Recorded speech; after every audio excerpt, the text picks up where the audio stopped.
Queridas profesoras y queridos profesores, muy buenas tardes. Debo empezar agradeciendo la invitación a este certamen importantísimo, felicitando al equipo que ha organizado este evento, encabezado por Milagros. No en vano se llama Milagros, ha conseguido hacer el milagro de una gran convocatoria de profesores, profesoras, y lo ha hecho Milagros para pensar o repensar el fenómeno de la literatura infantil.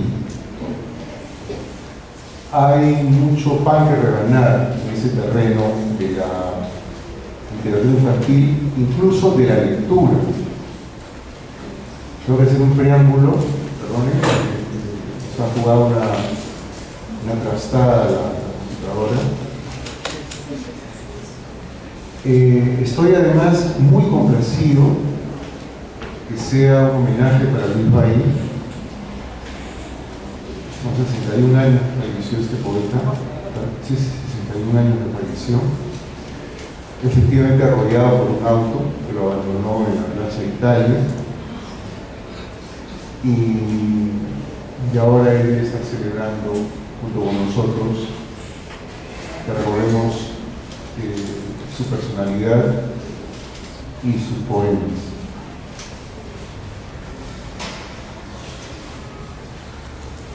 Yo hubiera querido asistir a todos los eventos, no he podido hacerlo, he estado esta mañana, y hay algo que, con mucho respeto a los ponentes y también con respeto a ustedes, me siento precisado a señalar. Hay un poco de confusión también en la nomenclatura o en las concepciones que hay respecto a la lectura. Yo no creo esa bandera de que leer es un placer, no creo. Muchas de mis lecturas han sido y son tortuosas, difíciles, ¿no? Me cuesta mucho trabajo argumentar eso delante de un chico o de un adolescente, que leer es un placer. Como tampoco creo que escribir sea un placer. Quienes escribimos sabemos muy bien que hay un proceso difícil, espinoso de creación, en el que participa no solo nuestros conocimientos, sino nuestros sentimientos, nuestros pensamientos y algo más profundo que son nuestros sueños. Es probable que un escritor, después de haber concebido una obra, eso nos produzca un goce enorme. Lo mismo ocurre con la lectura. Es muy probable que después de terminar una lectura, y sobre todo una lectura peliaguda, difícil, de Era Vallejo, no nos produce placer. Trilce, que es un libro muy difícil, casi indescifrable. Cuando uno consigue desentrañar un poema de Trilce, es cuando uno se siente embargado por el gozo. Es un gozo distinto al habitual, el gozo inmediato de comerse un sándwich de jamón en el corral, distinto, ¿no?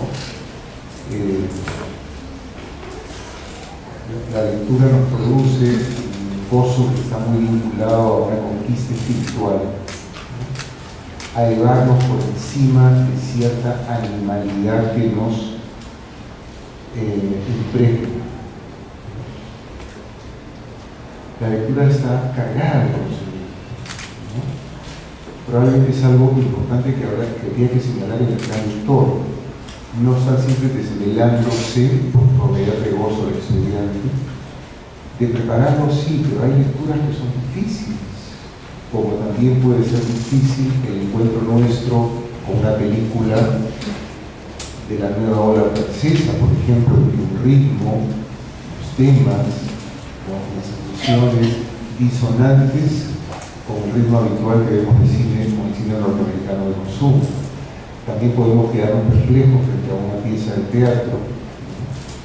La labor del profesor es importante, tan importante que el profesor tiene que aprender muchas cosas de las que probablemente no necesite en el aula. Cuando alguien opina, firma, que no hay que hacer mucho análisis con aspectos narrativos, poéticos.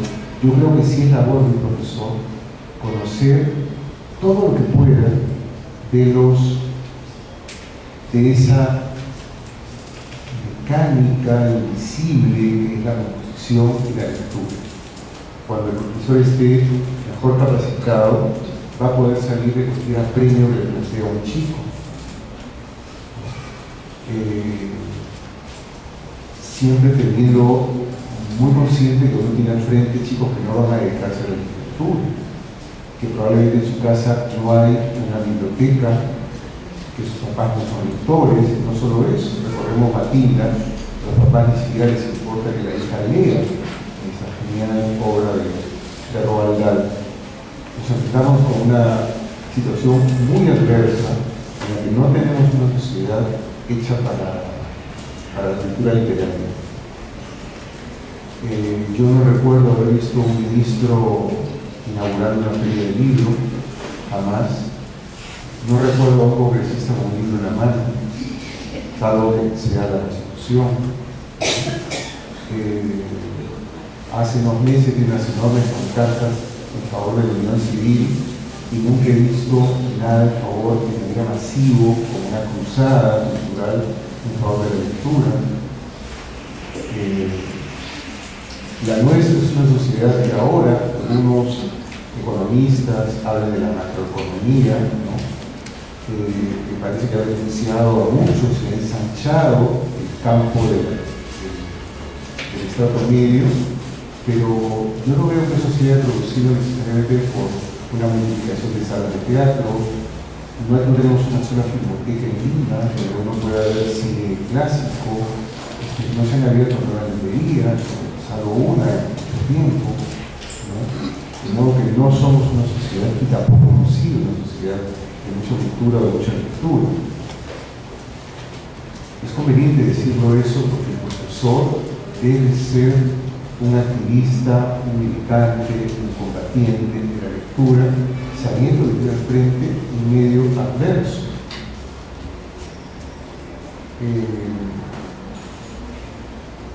Es insoslayable la reflexión del docente, insoslayable.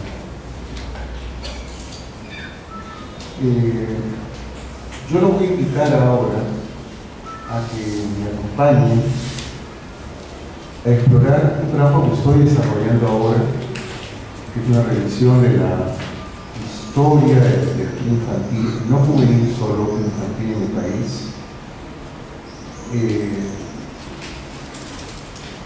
Yo no conozco un libro sobre la historia de la literatura infantil en el país. Conozco ensayos. Yo creo que la persona más seria que he trabajado podría señalar dos momentos cineros. Uno, un libro de fines de los 60 de Francisco Izquierdo Ríos, y en los años 80 Jesús Cabel, que estuvimos sentados precisamente donde estoy sentado ahora, que tenía unos ensayos interesantes, me parecen esclarecedores. A menudo la literatura infantil se sitúa en la época republicana. Nuestra literatura nace mucho antes. Y se ha señalado reiteradas veces que la persona que ha fundado la literatura en la República, vamos a empezar sobre todo en el siglo XX, es una escritora que publicó un libro en 1929 titulado Juguetes, que es un libro a propósito del debate que hubo hoy, ex profeso escrito para niños, porque incluso lleva en el subtítulo cuentos de Navidad para niños o algo parecido. No hay en nuestra literatura demasiados libros de los 70 hacia atrás que hayan sido escritos deliberadamente para niños, ¿no? Esta voluntad de escribir para niños ahora se ha producido una explosión de producción de libros para niños, porque también, seamos sinceros, es rentable hacerlo, se ha puesto de moda. Entonces, la revisión que yo pretendo hacer de la historia de la literatura infantil pone sobre la mesa una serie de ideas inadvertidas, que no se han reflexionado lo suficiente, dónde podríamos situar el inicio de la literatura infantil, cuáles son los componentes de la literatura infantil, incluso una cuestión previa. ¿Cuáles son los componentes para hablar de un texto literario? Voy a contar una anécdota desoladora. El semestre pasado en la universidad hice una clase de poesía y yo estaba desagonizado en la clase de poesía, exaltado leyendo poemas de amor. Y voy graduando, ¿no? Poemas primero muy castos y luego la temperatura va subiendo. Y cuando terminé de proyectar los poemas y de analizarlos, un grupito de muchachas me dijeron: eso no llega a ser tan intenso como las letras de un reggaetón.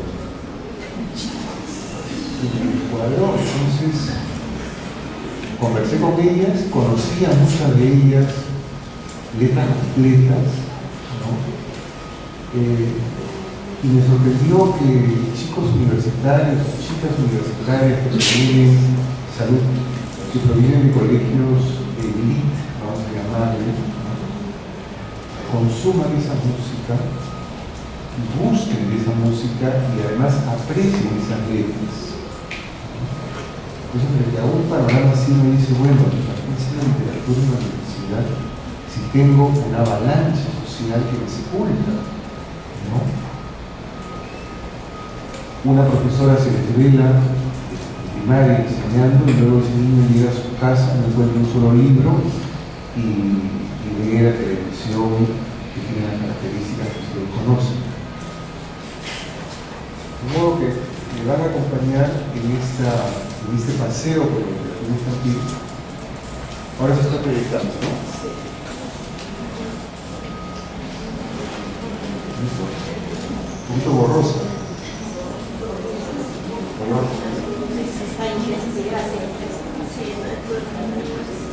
Hay un pie pedido que lo pongan con un filtro rojo, es el color de mi espíritu. Paisaje de la mañana. Es un libro que vengo trabajando hace un tiempo corto, muy pretencioso, muy ambicioso.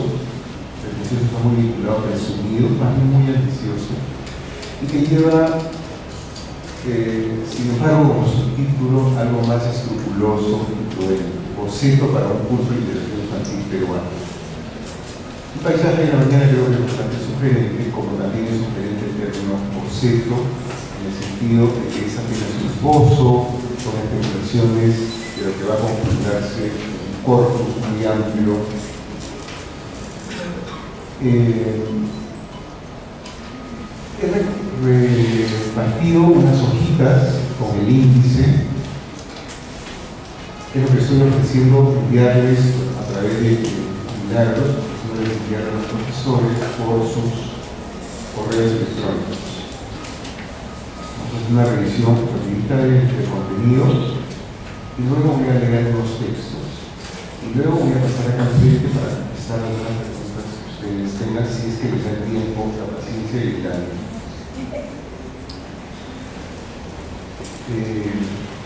Lo he clasificado en clases. La primera clase reflexiona en torno al texto literario, hitos clásicos del estudio de la literatura peruana.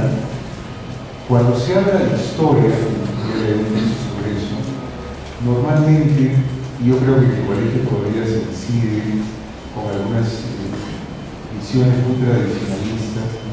Cuando se habla de historia del Perú, o historia de la literatura, se hace una revisión lineal, como si algunos eventos no tuvieran un peso. Las ciencias sociales, sobre todo, que han sido y que son un sustento muy importante para la literatura, porque la literatura es un fenómeno social. Todas las ciencias sociales insisten que no basta con un corte longitudinal, hay que pasar varios cortes, ¿no? Entonces, creo que es importante reflexionar sobre cuáles han sido los hitos que han estudiado la literatura. Me voy a referir básicamente a tres. José de la Riva Agüero, que publica su tesis del año 1905, Luis Alberto Sánchez, que publica su historia de la literatura peruana en 1928, y enseguida el libro de José Carlos María de 27 ensayos, donde tiene un ensayo dedicado al proceso de la literatura. Creo que es importante conocer las reflexiones que ha habido en el siglo XX sobre cómo organizar la literatura infantil. Una organización es como la organización de una biblioteca. O como, sí, pues, muchas bibliotecas son una especie de depósito de libros. Una biblioteca tiene que tener una organización o temática, o géneros, ¿no? No se trata de sumar nombres, una relación o un inventario de nombres o de obras no basta para fijar una literatura infantil, o sea, para adultos. Y luego voy a leer un par de textos, uno vinculado al canon literario y otro a la conciencia de lo nacional. No se alcanza a leer, lo tendría que ampliar. Bueno, mire la cantidad de material que tiene nuestra literatura infantil. Solamente para la primera clase, para reflexionar en torno a los criterios para evaluar y organizar la literatura infantil, estoy considerando un texto de Río Agüero, de Ventura García Calderón, de José Carlos Mariátegui, de Luis Alberto Sánchez, de Jorge Basadre, de María Vice, de Sebastián Salazar Bondi y de Antonio Cornejo Polari. Todos son hombres intelectuales muy importantes. Ninguno de ellos puso interés en la literatura infantil. Pero como algunos de nosotros, o muchos de nosotros creemos que la literatura infantil forma parte del tronco de la gran literatura, no tendríamos que disociar la historia de la gran literatura peruana con esa historia subrepticia o subalterna que ha tenido la literatura infantil. La literatura infantil es una subalterna o una subordinada a la gran literatura peruana. Si no subalterna, tal vez, marchas paralelas, aunque ha tenido una presencia casi fantasmagórica. No tiene más de 30 o 40 años algunas reflexiones que hay en torno a la literatura infantil. La segunda clase de este libro, ¿está mejor? Sí. Si no, va a tener que ir al oftalmólogo. Miren, acá hago un museo en la fuente Torrefalla. ¿Cuánto hay de las crónicas de la conquista y de la colonia? ¿Cuánto material existe utilizable para los profesores? Todos ustedes y yo hemos leído la leyenda de los Mocapa o los hermanos Aya, pero ¿cuántos saben que esos dos textos pertenecen a Garcilaso de la Vega? ¿Y cuántos hemos leído en la escuela el texto de Garcilaso? Y hay mucho material que recogían los cronistas de los testimonios de los indios, ¿no? Es un material que luego se ha perdido y que no ha sido recogido por la literatura infantil y que yo sigo creyendo que es un insumo, un ingrediente bien importante para considerarlo como las fuentes primigenias de la literatura infantil. Menciono, me interesan fundamentalmente dos: Garcilaso, Inca de la Vega, que es una delicia leer sus crónicas, y Guamán Poma, que es un tormento leer sus crónicas, porque él mecha un lenguaje quechua con castellano, pero lo valioso de Guamán Poma es que probablemente sabiendo sus dificultades con el lenguaje escrito, dibuja. Él había pertenecido a un taller de un cura español, cronista también, Cristóbal de Molina, Y en ese taller de dibujantes, él había ejercido su oficio de dibujante, entonces era un diestro con la pluma y tuvo la genial idea de acompañar sus textos musicales junto con las ilustraciones, de modo que podía leerse muy bien, mucho placer, casi presidiendo el texto, buena parte de la historia del Perú a través de las ilustraciones de Juan Poma, que tienen varias peculiaridades. Las ilustraciones de Juan Poma no solo son ilustraciones que ilustran el texto, sino que además tienen algunos rasgos de cómic contemporáneo, tienen leyendas y tienen loritos, es decir, palabras que usan los personajes. Y no son pocas ilustraciones, son alrededor de 200.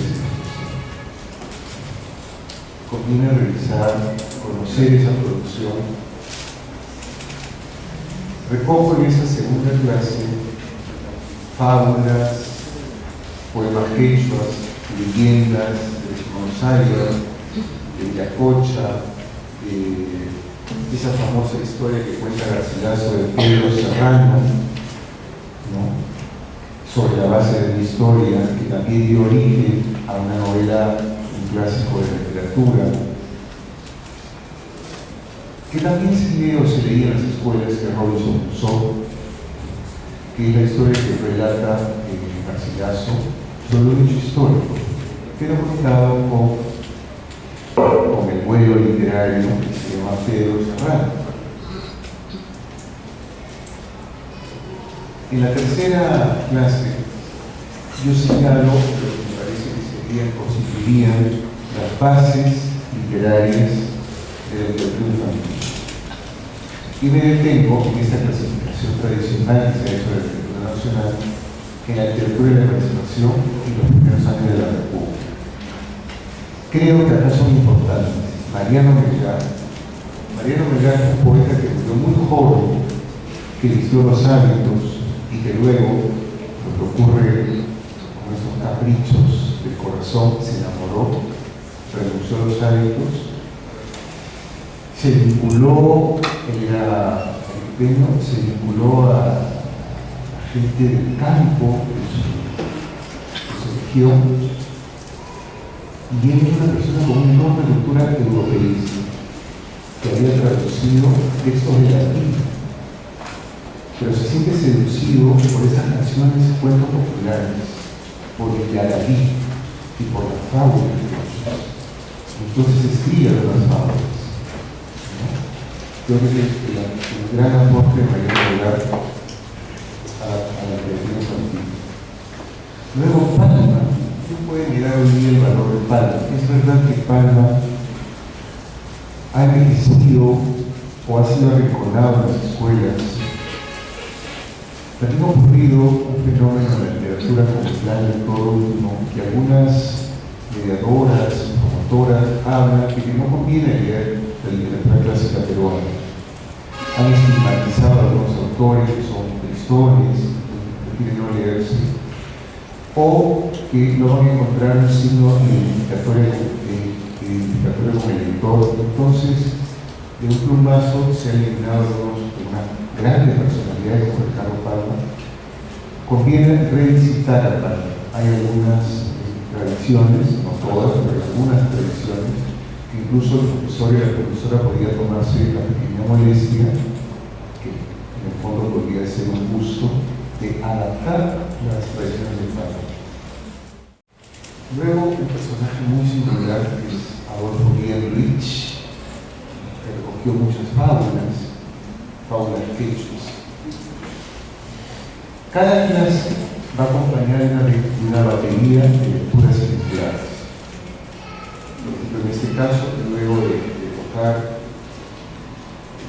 cuáles son las características de la literatura de la emancipación y las características de algunos autores, acompañan a los textos de algunos autores. Llegamos a la cuarta clase. Periodo de fundación. Lo anterior fueron las bases y lo anterior a las bases fueron los antecedentes. En la cuarta clase, para los fundadores de la narrativa, que es la primera década del siglo XX hasta los años 50, inclusive hasta la década del 50. Y tenemos a Abraham de Lomar, que no creo que haya escrito para niños. Escritor nacido en Pisco, un joven de 31 años, que tuvo, para la edad que, para los años que vivió, una gran producción muy rica en poesía, en narrativa, en ensayo, en periodismo. 2 o 3 cuentos que circulan todavía en las antologías de la escuela, ¿no? Además, un escritor muy fino.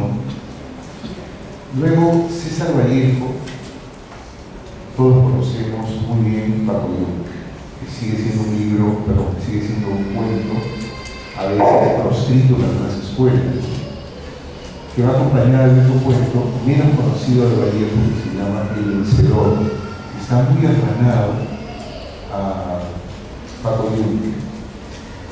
César Vallejo sí escribió exprofeso ese cuento, según yo vi, alrededor del año 30-31. Hay testimonio de que él visitó varias editoriales en España y que le tiraron las puertas unas narices para no publicar el libro. Fue publicado póstumamente Paco Yunque. A mí me encanta ese cuento, es un cuento muy controversial para leer en las escuelas, porque Vallejo, como militante de izquierda, como hombre de huesos fidedignos, como militante comunista, teníamos claro que todos los signos de la organización social reproducían una organización mayor, y en la escuela ese signo, ese pequeño universo de la escuela es muy profundo, marca muchas veces el destino de una persona, porque reproduce todas las coordenadas sociales, ¿no? El poder, la verticalidad, el atropello, el abuso, junto con el aprendizaje, el afecto, el cariño y el aprendizaje. Alida Helguera, que es la autora de Juguetes del 99, Angélica Palma, también una escritora casi olvidada, hija de Ricardo Palma, hija, heredera y custodia de la obra de Palma. Ella se encargó de organizar toda la obra de Palma. Guy Canseco, el autor del Trompo o el Gaviota, bueno, y los otros autores que se están viendo. Esos son para mí los nombres cimeros de la narrativa fundacional del país. En la quinta clase, ese periodo de fundación en la poesía, desde la primera década del siglo XX hasta la década del 60, y acá creo que los autores importantes son José María Bull, Isbail, Abraham Arias Larreta, Jorge Ortiz Dueñas y Mario Floriano.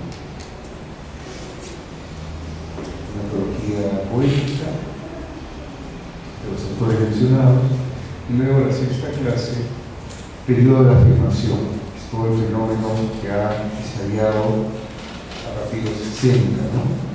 Hasta fines del siglo XX.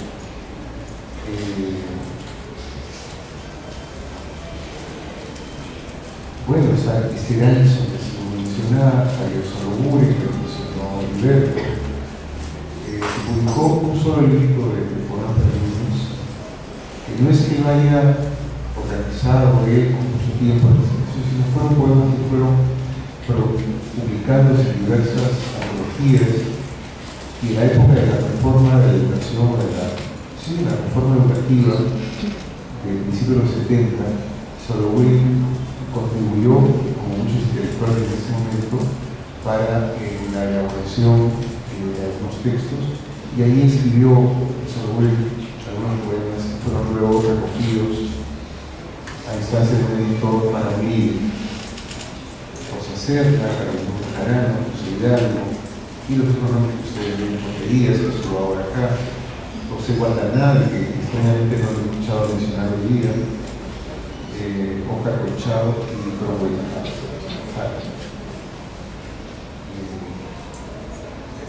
Y luego en la séptima clase, que son los años de fragor que estamos viviendo, de fragor y de ilusión, es una especie de oasis, ¿no? Pareciera que la enorme producción que hay en estas últimas décadas supera la producción de hace 40 o 50 años. En cantidad sí, pero no creo que hayamos alcanzado las alturas de calidad que alcanzaron nuestra Cota Carvalho, Francisco Izquierdo, particularmente yo. Pues acá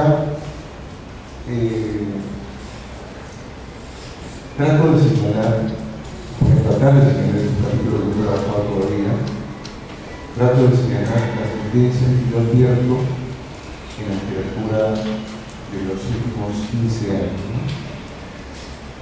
Por un lado, esa literatura que está más vinculada a las raíces autóctonas frente a las tendencias cosmopolitas. Ahí hay una disputa que convendría debatir con los docentes, ¿no? Muchos profesores reclaman literatura peruana, cosa que está muy bien, pero muchas veces es una idea distorsionada de que la literatura peruana tiene que ser aquella que muestra las raíces nacionales. También un escritor que se nutre de la cultura cosmopolita está haciendo literatura o literatura peruana. Otra dicotomía que encuentro yo es la referencia realista frente a la dimensión fantástica. Y la tercera, la vocación pedagógica, que es aquellos profesores que no logran emanciparse, ahora que se llama literatura de valores, emanciparse de esta idea de que la literatura es instrumental frente a otros escritores que más bien preconizan una libertad creativa. Este es todo el universo que pretendo cubrir con este trabajo. Pues ahora voy a leer algunos textos, 2 o 3 textos, que son puntos de partida para una o debate con ustedes. La presentación del libro. Como consta en una de las páginas iniciales, vieron la dedicatoria, está dedicada a los maestros y maestras del país. Como consta en una de las páginas iniciales, el presente trabajo está dedicado a los maestros y maestras de nuestras aulas. Ofrecimiento que tiene pleno sentido, sobre todo cuando este oficio sobrelleva un desdén social que es imprescindible reconciliar. Confieso que mis preocupaciones educativas responden, además, a la necesidad de contribuir con la formación del magisterio nacional. Creo que el estudio de la literatura infantil peruana, su complejidad y su desarrollo es compromiso de los educadores, en especial hoy que la lectura ocupa el ojo de la tormenta. Tengo una razón adicional que atiende a las nuevas generaciones de estudiantes. Tengo una razón adicional para dedicar este libro. La creciente gratitud que guardo por una vocación como la de ustedes, que atiende a las nuevas generaciones de estudiantes, que por lo tanto, a veces sin advertirlo, se desvela por el devenir histórico del país. Ser maestra de inicial o profesor de primaria, tal vez tutora de secundaria, sea cual fuera el caso, es un quehacer delicado que exige conocimiento e ímpetu mayores de que podamos imaginar. No es inopinado que el gran educador de la mitología griega, formador de Aquiles y Teseo, fuera nada menos que un ser fabuloso, ni divino ni humano, sino el noble Quirón, un centauro confinado en su pueblo, recluido para cultivar la música y las letras, para forjar el temple del músculo y de la moral, para luego salir a esparcir su íntegra sabiduría. Un estado de entendimiento y libertad. Quizá constituirse como educador, en gran medida, consiste en unir las virtudes de cada especie animal, el brío salvaje y la serenidad humana. Es una utopía que duda cabe, a que ese libro sustenta de manera modesta. Aferrarnos al debate formativo del docente es nuestro aporte frente al descuido del Estado. a la monumental burocracia del Ministerio de Educación y al exiguo presupuesto del sector. ¿No son acaso los bajos salarios, las bibliotecas escolares fantasmas, la precaria participación cultural una ofensa para el magisterio? Con sencillez, Paisaje de la Mañana pretende dar respuesta a algunas inquietudes, cargadas de desaliento que profesores y profesoras tienen en torno a la enseñanza de la literatura infantil. Las interrogantes que con mayor frecuencia se hacen abarcan las nociones básicas del género artístico. ¿Qué es la literatura? ¿Cuáles son los autores representativos? ¿Cuáles son las contiendas con la literatura occidental? ¿Cuáles son los temas más convenientes o el desarrollo de la producción literaria en el país? Esta urgencia de conocimiento ha sido revelada a causa de un fenómeno cultural inusitado en nuestro sistema educativo nacional: la eclosión de los programas de lectura en el ámbito escolar. Un impulso de aliento empresarial que ha puesto en la agenda, hacia el uso, una carencia. Ahora los maestros se cuestionan sobre el acto de leer y qué leer. Quieren conocer sobre literatura y sus manifestaciones, observar el proceso histórico de nuestra literatura, descubrir nuevos escritores y discernir entre obras de calidad y de consumo. Enhorabuena. La indolencia de nuestros docentes en el campo de la lectura, y más aún ante la materia viva que representa la literatura, empieza a ser una señal del pasado. Hoy, muchos maestros y maestras se rebelan frente a la ausencia de una crítica especializada, o se resisten a aceptar la ligereza de los comentarios interesados, examinan las tentaciones del mercadeo y del editorial, cuyos postulados tienden a desestimar la literatura oral, excluir la poesía por parecer un género inalcanzable a los niños, e invalidar los textos clásicos bajo el estigma de tristones o pesimistas.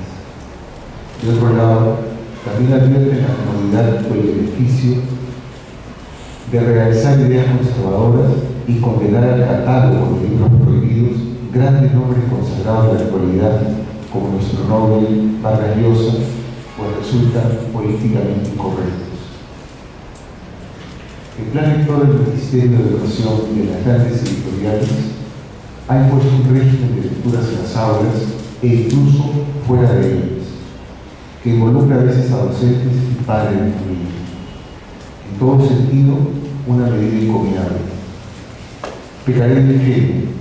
¿Quién no desea una sociedad instruida y cultivada? Pecaré del genio. Pero seamos sinceros, es un movimiento de reacción ante las diversas alarmas de cataclismo cultural que padecemos hace décadas. No sacralicemos las pruebas PISA de los últimos años, que han descubierto algunas falencias en nuestro sistema escolar. Tampoco ensalcemos el pasado reciente. Duele escribir nuestro descalabro cultural tiene larga data. Yo no recuerdo en mi país una época con muchas librerías y salas de teatro, sí con una mejor cartelera cinematográfica. Tampoco que la lectura haya sido una práctica consustancial ciudadana. Creo que son idealizaciones del pasado, pero mi memoria sí registra una superior autoestima del docente y que el magisterio gozaba de un mayor prestigio social. Es indiscutible que nuestra comunidad educativa ha desatendido un deber primordial con los maestros y maestras, constituirlos y honrarlos como agentes principales de transformación, más valiosos que el libro impreso y que todo decreto oficial. Tal vez sea cierta la sensación que tengo que, una vez que cierro la puerta de mi aula, como usted, mi presencia puede tener mayor relevancia que la del propio ministro.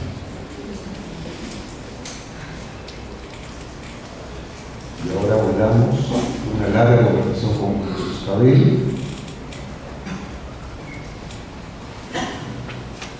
¿Pueden seguir la lectura así? ¿O no? Ustedes me dicen cuando termine el segundo texto, si leo uno más. Yo quería reflexionar, pero ahora no me ayuda, quería reflexionar sobre los elementos constitutivos objetivos de un texto literario que se hace fundamental, que no nos den gato por liebre. Un texto literario tiene algunos requerimientos básicos.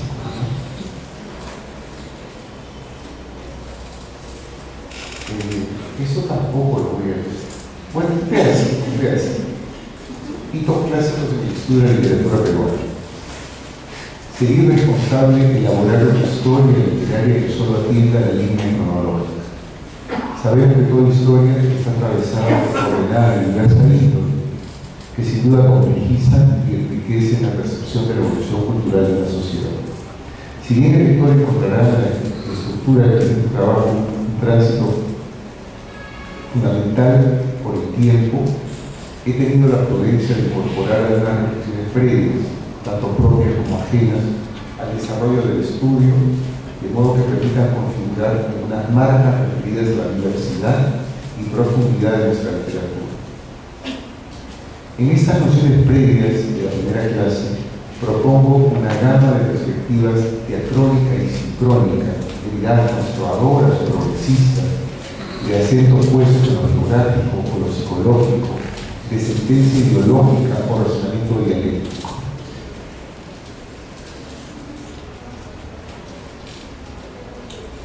Para observar el fenómeno literario nacional. Consideraciones inevitables ante una realidad enmarañada y conflictiva como la peruana, concordante además con la evolución que ha experimentado la crítica especializada desde el libro inaugural de José Garrido Agüero y Osma, titulado Carácter de la literatura en el Perú independiente, 1905. Nota a pie de página. Cuando mis queridos alumnos se defienden, ¿no?, con la soberbia que era su adolescencia en buena hora, y me dicen, no, esa es una cuestión de gustos, a usted le parece.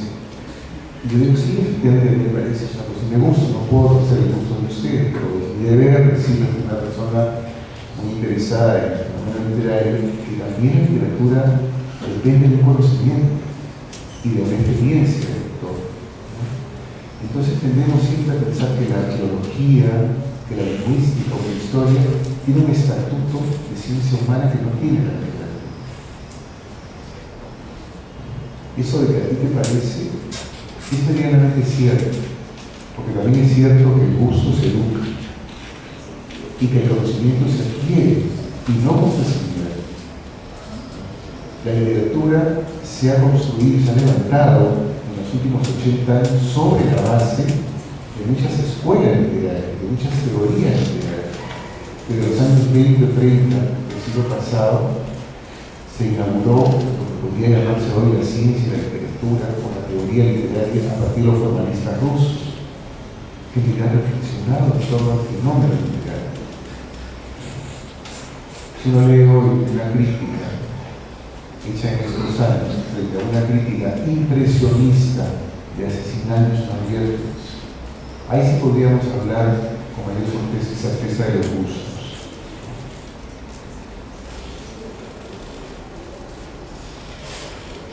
Hasta los estudios recientes, hagamos una somera revisión y bueno, expongo en la línea que sigue una somera revisión de los primeros estudiosos de nuestra literatura. Tal vez podemos tocar a Sánchez, porque vale la pena tocar a Sánchez.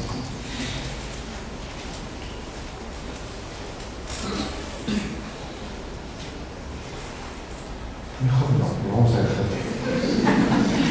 Vamos a cerrar el capítulo. Es que hay unos textos que me parecen más sugestivos, ¿no? Luego de repasar lo que piensa Sánchez, María y Río Agüero, cierro este capítulo con esta reflexión. Posteriormente, los estudios literarios van a observar el fenómeno literario como un sistema de encuentros y desencuentros, de tensiones continuas, donde cada suceso histórico o cada influencia externa producen matices en la interpretación. Esa tendencia en la crítica es progresiva, cada vez es más minuciosa, más meticulosa, más cuidadosa, y conviene que el docente esté alerta. Solo de pocas categorías podemos estar seguros. Ni tanto, digo yo, ni tan seguros. Uno, que la literatura ausculta la realidad. Perdón, que la literatura es una manifestación cultural de carácter social. Dos, que la literatura ausculta la realidad, explora la realidad y la representa de manera singular. No es que la copie, la literatura funda con la virtualidad de la palabra una nueva realidad que tiene semejanzas con la vida nuestra, real, que eso creemos, que es real. Nosotros podría estar diciendo ahora no somos el sueño de alguien. Que la literatura aspira a perfeccionar su instrumento sustancial, que es el lenguaje. Los teóricos hablan de la literalidad. El lenguaje literario es un lenguaje que tiene algunos atributos específicos. Es decir, el lenguaje literario no es la manera corriente que usamos todos los días para comunicar. Bueno, nadie está comunicándose con los amigos, buscando hacer arte, buscando hacer literatura, buscando ser originales y exquisitos. Buscamos una comunicación con propiedad, y tanto, ¿no? Pero el lenguaje literario tiene sus rasgos muy específicos. Y finalmente, la literatura tiene un origen en el país que precede a la escritura. Porque el término etimológico de literatura está íntimamente relacionado a la escritura, que claro, es una concepción europeísta. Sobre estas categorías paradigmáticas, es decir, nuestra literatura precede a la escritura, la literatura es un hecho social, lo que saca la cara por la literatura es el lenguaje, en fin, sobre estos ejes paradigmáticos podríamos trazar tantos conflictos que se estremecen en la historia peruana, que promueven un comportamiento o un hacer de la literatura, su modo de acercarse, y de cómo se va transformando la literatura y la visión de cómo se ve, de qué modo se acerca a la realidad, de qué modo aborda el tema, de qué modo se privilegia Lima sobre las provincias. Es un típico caso de país centralista. De qué modo se focaliza el tema o los propósitos del escritor sobre el lenguaje. ¿Cuántas veces las profesoras, y a veces no por ellas, y los profesores, y a veces no por ellos, sino por las autoridades del colegio, hay una exigencia para que los libros que se lean transmitan valores o buenos valores, ¿no? La literatura es un campo minado, es un espacio de discusión, de debate, de interés, de conmoción, el contrabando del libro de Carreño, de las buenas lecturas. Ustedes y yo sabemos que el buen arte siempre tiene valores, pero no son valores didácticos. Ver una obra de teatro, terminar de ver una obra de teatro como alguien decía a propósito de la lectura, no es que la lectura me enseñe algo, la lectura me cambia, me transforma en otra persona.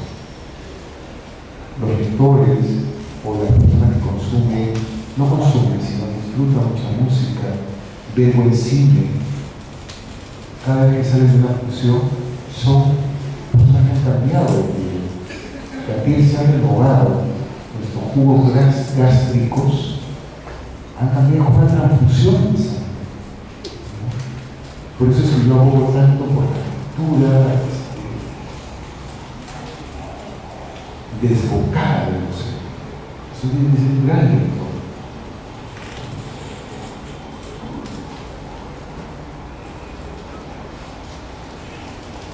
Sobre esta categoría paradigmática podríamos trazar tantos conflictos que se establecen en la historia peruana y que promueven un comportamiento o un hacer de la literatura, un modo de acercarse a la realidad oportunidad de abordar un tema importante, de privilegiar la producción de Lima sobre las provincias, de focalizar la excelencia estética antes que el alegato social. Tenemos tantos ejemplos. Pensemos en las crónicas de la colonia, tan disímiles las visiones de la explotación de Cristóbal de Molina que en Huamampo.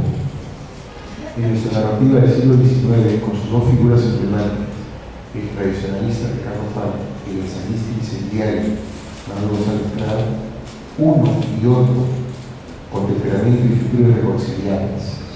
Cada uno se acerca a la realidad de un modo distinto, incluso en conflicto. O en la narrativa republicana con Enrique López Andújar y José María Reyes, cuyas imágenes del indio y sus relatos son bastante diferentes. Si me permite, el paciente escucha, dejo una tarea escolar. Merece ser considerado superior el Vallejo de los Heraldos Negros porque retrató la vida de su pueblito frente al Vallejo de España para los mexicanos. Debemos tener mayor referencia por la narrativa andina de Ciro Alegría antes que los relatos afrodescendientes de Antonio Valdes Roseros. Será el mejor escritor Julio Ramón Ribeiro porque produjo preferentemente narrativa breve y nacional y los optó por las novelas extensas.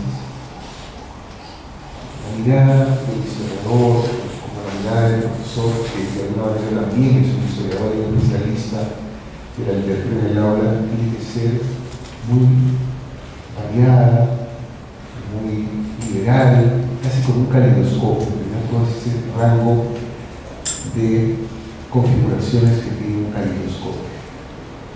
También quería detener en este cuadro, pero el tiempo nos apremia. Voy a leer dos textos. Bueno, voy a leer este texto. Y si ya sufrí, ustedes me hacen una señal. Y si no, prosigo con el siguiente texto. El canon literario son 3 o 4 paginitas, así bien determinado, bien espaciado. El riesgo de gozar un panorama de la literatura infantil peruana es que lleva implícito un postulado, insinuar o fijar un canon de nuestra creación literaria para niños, el canon. Me pregunto si será posible establecer una norma en las aguas cambiantes de la literatura, cuya propia naturaleza es la tensión entre las profundas corrientes y los oleajes imprevistos. Este movimiento dialéctico tal vez sea la esencia del arte con la palabra, que se define más por su ánimo turbulento y transgresivo que por su vocación conservadora y sus afanes documentarios. La construcción de un canon que siempre, como lo ha demostrado Harold Bloom, nada más relanzó el polémico concepto, una lectura del presente, el canon, una lectura del presente que sacraliza el pasado, una suerte de arqueología literaria para preservar la letra y el espíritu de una obra o para levantar un monumento a la figura de un autor. En una frase, transferir del limbo literario, a veces del infierno, a las alturas, a un autor o a una obra en su consagrada condición de clásico. En una de sus prosas apátridas, Ribeiro escribe que la existencia de un gran escritor es un milagro. Como milagros, que se fueron milagros. La existencia de un gran escritor es un milagro. Por cada gran escritor, ¿cuántas malas copias tiene que ensayar la naturaleza? Pero Ribeiro no se detiene a decirnos quién declara este prodigio, a qué entidad divina o humana le corresponde descartar a un escritor y glorificar a otro. Por su parte, Jorge Luis Borges ensaya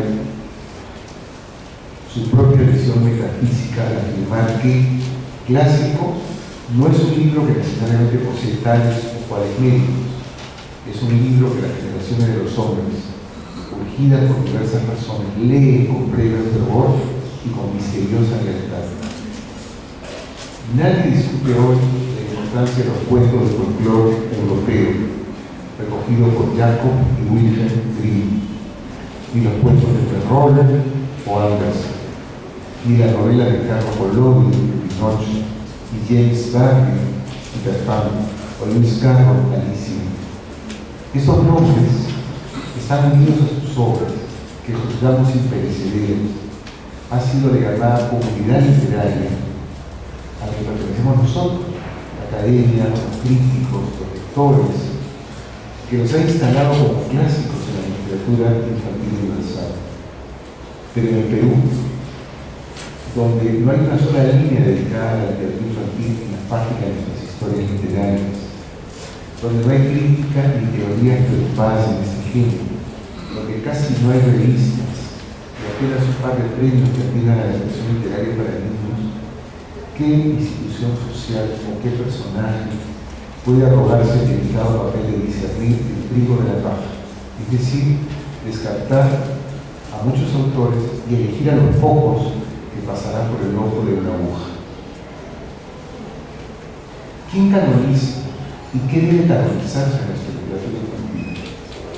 Creo que en nuestro país, por la manera que se ha construido el género a través de la escuela, que ha devuelto la literatura a su estado pedagógico primigenio, sujetándolo a la enseñanza, es a la institución educativa escolar y a sus maestros a quienes les corresponde este papel de supervisión y citación de obras y autores. En su diálogo sobre la retórica titulado Fedro, la sabiduría de Platón nos aclara que a unos les es dado crear, a otros juzgar qué daño o provecho aporta para los que pretenden hacer uso de él. Como maestro de escuela que fui, puedo atreverme a especular sobre el tema y sugerir algunas manifestaciones y unos pocos nombres. He escrito con prudencia, atreverme a especular, pues estoy lejos de ser un experto en el tema. Por lo tanto, soy consciente de mi capacidad para ofrecer un panorama general de la literatura infantil en el Perú. Solo alcanzaré a señalar lo que muchos de ustedes advierten, especialmente profesoras y profesores, en un terreno fértil, pero todavía algo desconocido y confuso.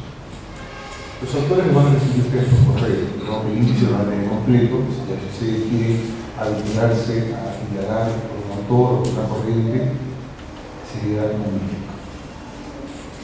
Es evidente que la creación de la literatura infantil vive un momento de privilegio en el país y que la lectura literaria en la escuela se ha convertido en un asunto de agenda política. Basta revisar las páginas del web del Ministerio de Educación para apreciar esta inquietud. Es un fenómeno cultural extraordinario, único en nuestra historia, que no hay que desaprovechar. Critiquemos, pero no echemos por la borda esta ocasión. Muchos dirán que es una reacción tardía del Estado con respecto a las actividades privadas y que muestra demasiadas limitaciones y falencias. Es verdad, pero si no hacemos ahora del libro y del arte literario una herramienta democrática, un instrumento para el futuro, seguiremos viendo en nuestras calles más niños privados de la educación y del carácter, caminando sin destino. La literatura infantil ha nacido como preocupación teórica vinculada a la escuela, y esta institución se ha ocupado a menudo de desautorizar el arte literario al convertirlo en una formulación pedagógica.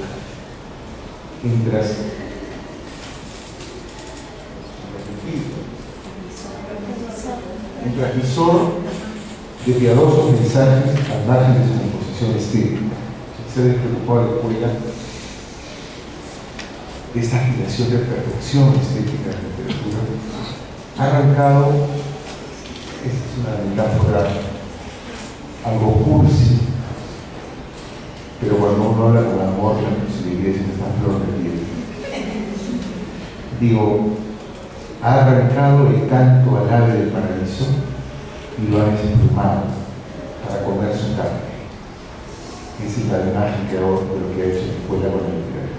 La belleza la pasó por alto y se ha quedado con lo nutritivo en términos moral o de ideología.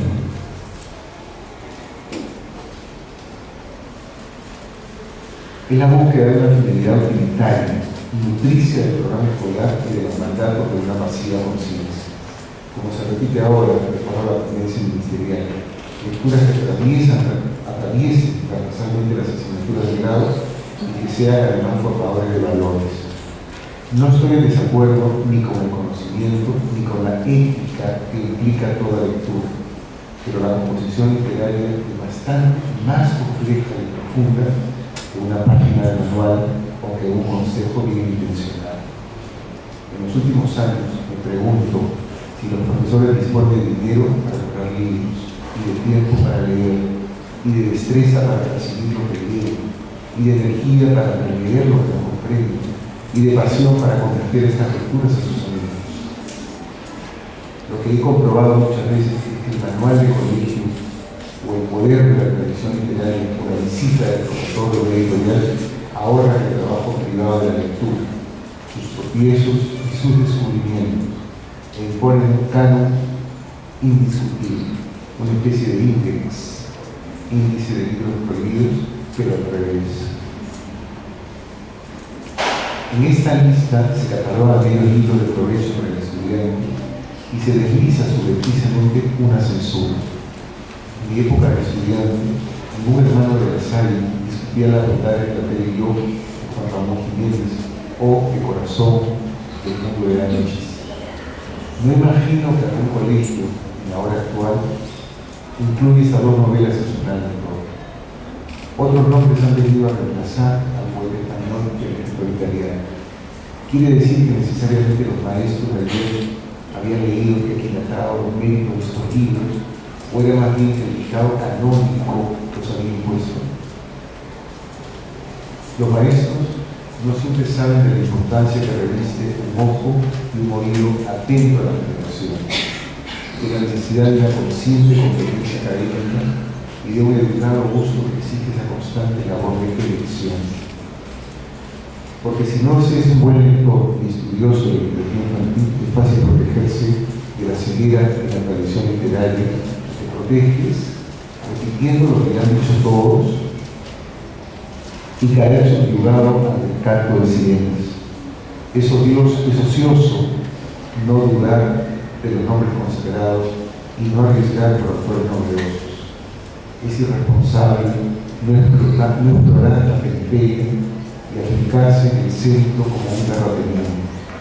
Creo que debería entenderse la labor del maestro de lectura no como un trabajo de taxidermista, sino de libre cultivador de inquietudes literarias. Y tengo otro texto que no sé si alguien de la clase de literatura me puede decir si lo puedo robar 10 minutos más. No hay problema.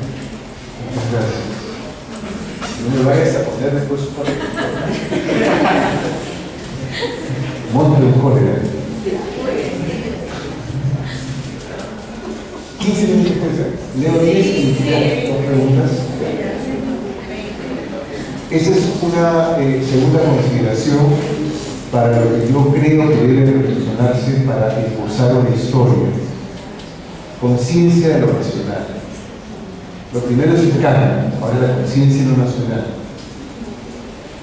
Y hay un tercer concepto sobre lo unitario, pero ese tercer concepto ya no digamos. Si buscamos construir un corpus de nuestra literatura infantil y cuyo resultado exhiba un estatuto equivalente de la literatura peruana, de la gran literatura, con sus deficiencias y excelencias, es preciso ensayar una serie de cuestionamientos que limpien el trigo de tanta impureza. La categoría de literatura infantil comporta, tal vez en todas partes, una naturaleza conforme y de alcances tentaculares. Es un gran pulpo que pocos se animan a definir, que discurre a sus anchas por las aulas del colegio y que va capturando lo que está a su alcance. Funciones de contracuentos, también literatura infantil, títeres, también literatura teatro, también literatura infantil, discos de música, libros objeto e historias ligeras. Casi todo eso está en el bolsón, porque de lo que se trata es que los chicos lean, no importa a costa de qué. Haberse instalado en la escuela, a veces con una corta antesala en la casa, ha acercado lejosamente este género literario a la exclusiva complacencia del gusto infantil, con el cómodo beneplácito de profesores y padres, y lo ha alejado de preocupaciones académicas, es decir, de disquisiciones culturales y políticas. En ese sentido, con toda razón, el escritor argentino César Haya califica la literatura infantil como un subgénero más próximo a la industria que del arte. Me interesa disponer en contra de esta apreciación, que por cierto corre el peligro de acuartelarse y expandirse en nuestro medio, por licencia o por propia información de padres y profesores. La situación es más delicada si atendemos a los actuales momentos de aparente bonanza, tanto en términos editoriales como de lectores. Las cifras de venta de las grandes editoriales y los programas de lectura parecerían confirmar la buena salud de nuestra literatura infantil, incluso el éxito de la reciente Feria del Libro, con salas especiales destinadas a presentaciones de libros para niños y animaciones de lectura, podría dejarnos felices y sin preocupaciones. No obstante, la satisfacción por un evidente avance, que sobre todo favorece a un sector social, me despierta algunas preocupaciones vinculadas a la calidad artística que se ofrece y a la necesidad de formar una tradición de nuestra literatura infantil peruana que se entronque decisivamente a la literatura peruana sin argentinos. Los estudios historiográficos y de crítica realizados durante el siglo XX en el país han sido sin duda muy valiosos y han permitido apreciar el enmarañado itinerario espiritual y artístico del Perú, mostrando los conflictos sociales que forman la textura múltiple de una obra literaria. Todo fenómeno cultural es, lo sabemos bien, un producto social, por lo tanto susceptible de ser observado y juzgado. Sin embargo, tratándose sobre todo de un país diverso y contradictorio, este considerable arsenal de estudio resultará siempre incompleto. Y en lo que nos concierne, por ejemplo, ninguno de ellos aborda el tema de la literatura infantil. Desde la primera tesis sobre el carácter de nuestra literatura, escrito por José de la Riva, hasta la revisión de la periodicidad propuesta por Carlos García Bedoya, un teórico sanmarquino de los últimos años, asimismo, desde los enjundiosos y precisos postulados de Luis Alberto Sánchez, hasta las penetrantes meditaciones de Antonio Cornejo Polar, estoy hablando de grandes intelectuales, sobre la identidad nacional, no encontramos una línea que reflexiona acerca de la perspectiva del lector niño o adolescente. No contamos, por lo tanto, con una historia de la literatura infantil y con un aparato crítico que nos permite evaluar. Para un estudio serio de la bibliografía peruana, ahora resulta insuficiente, incluso erróneo, atender a la antigua clasificación de costes y RC. Del mismo modo, para ensayar un panorama de la literatura infantil, no basta con repetir el esquema tradicional de la historia peruana: cultura pre-incas, incanato, conquista, colonial, emancipación y república. Esta mirada anacrónica y longitudinal resulta ahora simplificadora e inexacta, porque la historia no es solo una suma de autores y obras, corrientes literarias y sucesos, como nos enseñó la literatura en el colegio. Tampoco resulta acertado como inclusive enfoque sincrónico que cala a fondo en episodios importantes con autores de una manera inmanente, ajenos al discurrir social del tiempo. Por fortuna, la teoría literaria de las últimas décadas postula otras posibilidades de acercamiento a la producción literaria, que privilegia el texto literario como una unidad de sentido, pero sin atender su relación con el medio social. De modo que para confeccionar un panorama de la literatura infantil peruana es imprescindible pensar en torno al concepto del no nacional, asumiendo la evolución histórica y literaria en sus aspectos diacrónicos y sincrónicos. Para ser más preciso, las obras literarias deben implicarse en los procesos sociales y artísticos de la dimensión histórica. En su notable estudio sobre el proceso de la literatura, Siete ensayos de interpretación de la realidad peruana del año 28, José Carlos Mariátegui escribe: el nacionalismo en la historiografía literaria es por tanto un fenómeno de la más pura raigambre política, extraño a la concepción estética del arte. La literatura nacional es en el Perú como la nacionalidad misma, de irrenunciable filiación española, Es una literatura escrita, pensada y sentida en español, aunque los tonos y aún en la sintaxis y prosodia del idioma, la influencia indígena sea en algunos casos más o menos palmaria e intensa. La civilización autóctona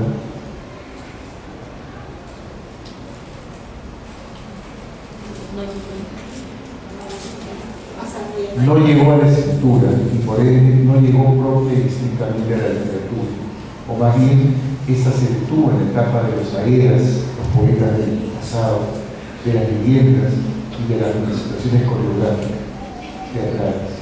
La escritura y la gramática quechua son en su origen obra española y los escritos quechuas pertenecen totalmente a literatos bilingües.